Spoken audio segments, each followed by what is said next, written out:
तैयारी तो जोर से है। हाँ दीदी को हराना है। हाँ। और दीदी अभी हारेंगे।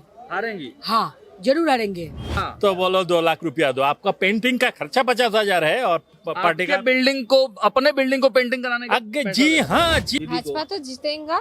हम्म। दीदी के सब लोग तो हम लोग है ही, एक ही साथ हराएंगे ममता बनर्जी को। इसी तरह वो नाटक किया करती थी जब ज्योति बासु सत्ता में थे।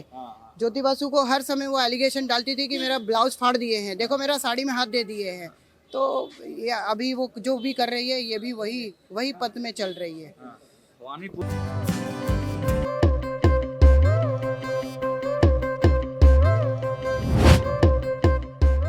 नमस्कार, मेरा नाम सागर कुमार है और आप न्यूज हाट देख रहे हैं। देखिए, लगातार कोलकाता की सड़कों पर, पश्चिम बंगाल के गलियों में घूम घूम कर पॉलिटिकल नब्ज जानने का प्रयास कर रहे हैं और साथ में पॉलिटिकल पार्टियों की तैयारी क्या है वह भी हम दिखा रहे हैं। देखिए, इस वक्त हमारी मौजूदगी पश्चिम बंगाल के हॉटेस्ट सीट भवानीपुर में है और भवानीपुर का वार्ड नंबर 70 यह है। आप जान रहे हैं कि यह सीट चर्चित क्यों है, क्योंकि एक तो ममता बनर्जी का गढ़ और घर दोनों कहा जाता है, लेकिन यहाँ चैलेंज देने के लिए पहुँच गए हैं शुभेंदु अधिकारी। अब भाजपा के कार्यकर्ता यहाँ पे हैं, इन लोगों से थोड़ा समझने का प्रयास करेंगे कि आखिर कौन सी रणनीति पर काम कर रही है भाजपा और क्या कुछ कर रही है दीदी को हराने के लिए। दीदी, पहले क्या नाम क्या हुआ दीदी आपका? मेरा नाम रूमा नंदन है। क्या दायित्व है आपका? मैं महिला मोर्चा का यहाँ पर इंचार्ज हूँ विधानसभा पर। अच्छा, तो भवानीपुर की ही हैं आप? हाँ, भवानीपुर की है। तो क्या तैयारी है दीदी? तैयारी तो जोर से है। हाँ दीदी को हराना है। हाँ। और दीदी अभी हारेंगे। हारेंगी। हाँ, जरूर हारेंगे। क्या रणनीति क्या बनाया है आपने? देखिए, रणनीति तो कुछ बताने का बात नहीं है। हाँ। आम जनता हाँ। मांग रही है शुभेंदु दा को, भाजपा को मांग रही है। ये हमारा कोई रणनीति नहीं है। हाँ। कोई दो राय नहीं है। हाँ। आम जनता जो भवानीपुर का है वो तो मांग रहा है शुभेंदु दा को और भाजपा को, तो हम क्या रणनीति बनाए? अच्छा दीदी, लगता है कि शुभेंदु दा मतलब यहाँ से जीतेंगे? दीदी को हराना इतना आसान है? अभी के माहौल है बहुत ही आसान है, चुटकी का बात है बस, और कुछ नहीं है। और पाप का घड़ा भर गया है। हाँ। और हमने हमेशा सीखा है हाँ। कि पाप का घड़ा जब भर जाता है तो वक्त खत्म हो जाता है। अब वक्त बीजेपी का है, अब वक्त शुभेंदु दा का है। दीदी, मुद्दों पर अगर बात करें तो किन किन मुद्दों को आप यहाँ पर? देखिए, पहले मुद्दा है तो हमारा पास काम नहीं है। हाँ। जो 21 से 41 और 21 से 41 तक जो युवक युवती होता है उसको काम काज नहीं है, तो खाली भाता के ऊपर बेस करके कोई चल सकता है? Per day 30 rupees. एक लिखा पढ़ा जाना शिक्षित तो जो लड़का लड़की है उनके लिए काफी है? आप क्या सोचते हैं? काफी नहीं है, उनको मांग है काम, चाकरी चाहिए। और हमारा नहीं, कुछ इंडस्ट्री नहीं है, सब तो बेच दिया। आज जो हमारा यंग जनरेशन है उनको भेज रहा है बाहर जाओ, बेंगलोर जाओ, पुणे जाओ। क्यों? तो बूढ़ी माँ बाबा कैसे रहेगा? कलकत्ता में एकदम बना दिया आपका जो ओल्ड एज होम, बूढ़ा आदमी लोग रहेगा इधर। जो बुढ़िया हो गया वो हम रहेंगे। आज न्यू जनरेशन यहाँ से हटो। जो जिसको हम जेन जी बोल रहा है, इसको भाता, ये भाता नहीं चलेगा। अच्छा, 5 रुपए में लोग बोलते हैं कि 5 रुपए में यहाँ पे खाना मिल जाता है, अंडा चावल खिलाती है दीदी, तो वो लोग तो दीदी को वोट देगा भाई। देखिए, अक्का हिंदुस्तान में ही मिलता है, ऐसा कुछ कोई बात नहीं है, दिल्ली में भी मिलता है। लेकिन इधर में दीदी का हारना तय है। आप अगर पूछिएगा क्यों, दीदी का जो बर्ताव है वो देख के लगता है कि दीदी हारेगी। देखिए, अभी इधर में जो मुद्दा है, आप अभी मुद्दे का बात बोल रहे थे, अभी मुद्दा जो एक तो है बेरोजगारी। नौजवानों के पास नौकरी नहीं है, सिर्फ 1500 रुपये में आज के ज़माने में नहीं चल सकता है। दूसरा है, सबसे बड़ी है कि ये जो सिंडिकेट राज, आप एक बिल्डिंग, आपका खुद का बिल्डिंग है, आप खुद खरीदे हुए हैं या आप पिछले 100 साल से रह रहे हैं उधर में, तो वो बिल्डिंग आप पेंट करवाने भी जाओगे तो बोलो 2 लाख रुपया दो। आपका पेंटिंग का खर्चा 50,000 है और पार्टी का बिल्डिंग को, अपने बिल्डिंग को पेंटिंग कराने का आगे जी हाँ, आपका खुद का बिल्डिंग, आप सिर्फ जो स्ट्रक्चर है ना लकड़ी को लगाया है कि आपका बिल्डिंग पेंट करेगा, तो कल आपका जो बंदा है बीजेपी के हैं दादा, ऐसे इसीलिए बोल रहे हैं। नहीं, बीजेपी की नहीं, ये हालत है। अब आप आवाम से पूछिए, यही हालत है।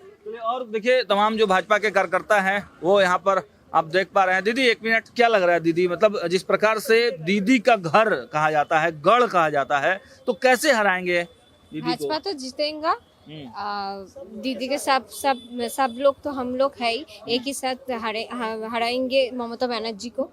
आप लोग यहीं भवानीपुर की हैं? हाँ, हम एक बहुत भवानीपुर। बड़ा परसेप्शन ये है कि भाई जो बीजेपी के कोर वोटर हैं वो बूथों तक नहीं जा पाते हैं, कैसे बूथ तक ले जाएंगे? कोई रणनीति है? हाँ, सेंट्रल फोर्स से वो जाएंगे। चलिए, तो सेंट्रल फोर्सेस हैं, भय मुक्त चुनाव होगा। अब देखिए कुछ और लोग यहाँ पे हैं, बीजेपी के ही तमाम लोग हैं, इन लोगों से बात करेंगे। दादा, क्या तैयारी है? बीजेपी के हैं आप लोग? हाँ, बीजेपी के है, तैयारी है पूरा? पूरा तैयारी है। We are confident. हाँ हम लोग ये विधानसभा जीतेंगे हाँ और ये हाँ पश्चिम बंगाल में हम लोग का ही हाँ सरकार बनेगा। सरकार बनेगा। बूथ तक कैसे ले जाएंगे वोटर को? हम लोग ऑलरेडी हाँ। 1 महीना से हाँ। अपना बूथ करो मजबूत हाँ ये चालू कर चुके चालू हैं। कर चुके हैं। घर घर में हम लोग जा रहे हैं, हाँ हाँ हम लोग सबको बोल रहे हैं। ये 15 साल का जो जितना भी एंटी इनकम्बेंसी है वो हम लोग बोल रहे हैं और हम लोग क्या करने वाले हैं, और ये भी हम लोग एग्जाम्पल दे रहे हैं। हम लोग का अनदर 20 स्टेट इज देयर जो हम लोग बोलते हैं जो हम लोग शासन कर रहे हैं, उसका बारे में भी हम लोग बोलते हैं। डर खत्म कैसे होगा वोटरों का? कैसे बूथ तक जाएंगे वोटर? कैंडिडेट कोई डर का माहौल नहीं है। पार्टी का अपना संगठन है, वो संगठन और पब्लिक का ताकत मिलके हम लोग ही जीतेंगे। हम लोग ही जीतेंगे। दीदी आप क्या कहेंगी? जिस रणनीति पर बीजेपी काम कर रही है तो वो रणनीति ठीक है? लोगों का डर निकाल पाएंगे आप लोग? क्यों नहीं निकाल पाएंगे? थोड़ा देर हो गया है, बट आई थिंक इस बार 100 आउट ऑफ 200% हम लोग कॉन्फिडेंट है और जनता भी कॉन्फिडेंट है that they are going to give the. Supreme court में जाके लड़ाई कर लेती हैं, ईडी का फाइल छीन लेती हैं, राष्ट्रपति का अपमान कर देती हैं, फिर जनता में विश्वास कैसे लाएंगे आप लोग? क्यों नहीं? जनता को सब कुछ मालूम है कि वो एक नंबर नौटंकीबाज है, नाटक करने में नंबर 1 है। इसी तरह वो नाटक किया करती थी जब ज्योति बासु सत्ता में थे। ज्योति बासु को हर समय वो एलिगेशन डालती थी कि मेरा ब्लाउज फाड़ दिए हैं, देखो मेरा साड़ी में हाथ दे दिए हैं। तो ये अभी वो जो भी कर रही है ये भी वही पथ में चल रही है। भवानीपुर का लड़ाई बहुत टफ नहीं लगता है आपको? नहीं, मुझे नहीं लगता है, क्योंकि हम बार बार एक शब्द कह रहे हैं कि थोड़ा लेट हो चुका है, बट देर हो दुरुस्त हो। अब जग गए सब, तो जग के अब यहाँ से निकाल ही देंगे सत्ता को। लेकिन एक सवाल सबसे हम बोलेंगे, बीजेपी ने सीएम फेस नहीं किया है, इसका खामियाजा कहीं भुगतना नहीं, पड़ेगा? हमको नहीं लगता है, क्योंकि बीजेपी का जो आप अगर देखोगे जो ट्रेडिशन है, हम लोग किसी को फेस करके नहीं। कौन है सीएम फेस बीजेपी का? इधर का कोई नहीं है। जैसे दिल्ली प्रदेश, हरियाणा, इवन बिहार में, ओनली बिहार में हम लोग चुनाव लड़े थे सीएम फेस लेके। बाकी उड़ीसा बोलिए, किधर भी हम लोग ये सीएम फेस लेके चुनाव नहीं लड़ते। सीएम फेस बीजेपी का बंगाल में? बीजेपी ऑल ओवर इंडिया का रूलिंग पार्टी है, यहाँ पे कोई सीएम पेश होता ही नहीं है। पार्टी जो इसको मान्यता देगा वो सीएम हो। अच्छा, ये नहीं लगता है कि मतलब ममता बनर्जी के लेवल का कोई फेस बंगाल में बीजेपी के पास नहीं, इस वजह से फेस डिक्लेयर नहीं कर रहे हैं? शुभेंदु अधिकारी इटसेल्फ है, वो सबसे बड़े फेस है। हम इसीलिए तो ये शब्द इस्तेमाल कर रहे हैं कि हमें थोड़ा लेट हो चुका है, लेकिन शुभेंदु भैया आ गए हैं ना, तो अब उसका बादशाह आलम ने चूल पकड़ के नीचे गिराया था, ये तो उखाड़ के फेंक देंगे। उखाड़ के फेंक देंगे। तैयारी तो आप देख ही रहे हैं कैसी है। ये भवानीपुर एक विधानसभा नहीं, एक टुकड़ा नहीं है, ये संस्कृत, साहित्य और एक क्रांति की भूमि है।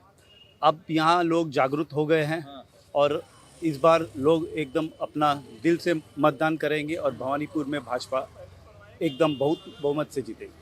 तो देखिए, भाजपा के ग्राउंड जीरो के वर्कर्स की जुबानी हम आपको बता रहे हैं, तैयारी जबरदस्त है। और देखिए, चुनाव में या किसी भी लड़ाई में कॉन्फिडेंस बहुत महत्वपूर्ण है, तो भाजपा के कार्यकर्ता फुल कॉन्फिडेंस में दिखाई दे रहे हैं।